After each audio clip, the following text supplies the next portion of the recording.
Sales tax. What is that? Hey taxpayers, it's Tiffany Gonzalez CPA here, founder and CEO of Accounting to Scale. And we're back with another installment of What is that? Where we discuss financial terms and topics you may have heard, but make them super easy to understand. Today, we're talking about sales tax. As a consumer, you typically see this on the receipt when you buy stuff. And as a business owner, you need to charge this when you sell stuff. This is something that new business owners who sell stuff typically come to learn pretty quickly and usually through trial and error. But why do we need to collect sales tax as business owners? And when do we need to collect sales tax? And where does it go? In this video, we'll answer those questions and more. So tune in and let's get started right at the beginning. Sales tax. What is that?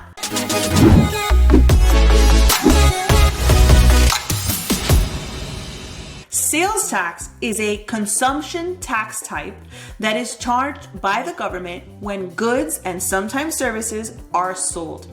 Sales tax is so complex and it varies state by state because it is a way for state and local governments to generate revenue.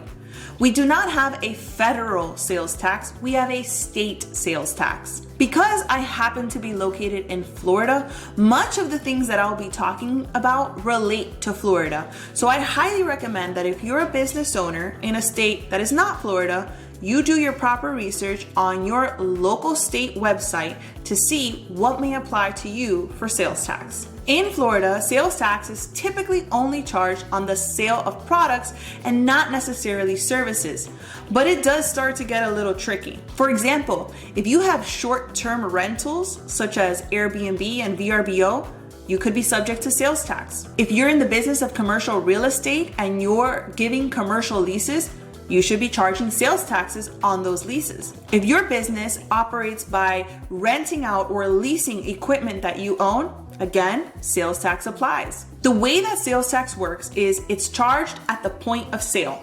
As a business, you collect the sales tax and hold on to the sales tax, also known as a holding agent, and then come time to file your sales tax return, you fill out the form correctly by reporting what your sales were and how much sales tax you collected, and then you send that sales tax to the state. So let's visualize this. Your customer is giving you the sales tax you're charging, you're holding it, and then sending it to the state. That is not a deduction for you because when you collected it from your customer, it was not income. When you collected it from your customer, it's a liability that you need to send and send very soon. And when you send it out, it's just a reduction of that liability, right? You no longer owe it because you've sent it to the state. This is a very important concept that many new businesses that charge sales tax have to wrap their head around quickly.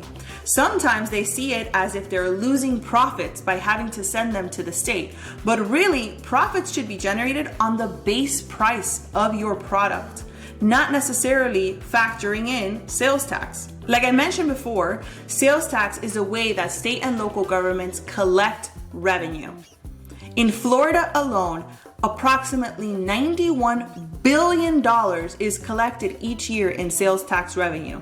Billion with a B. Most of that tax revenue goes to three main agencies. One of the agencies, about 48% of the funds, goes to social services. This is the agency for healthcare, for children and families, for the elderly. All of these agencies pay for and provide medical, mental health, and substance abuse services for lower income individuals in the state. The second, 29.5%, goes to the agency for education. Think public schools. And the third is the agency for transportation, approximately 10%.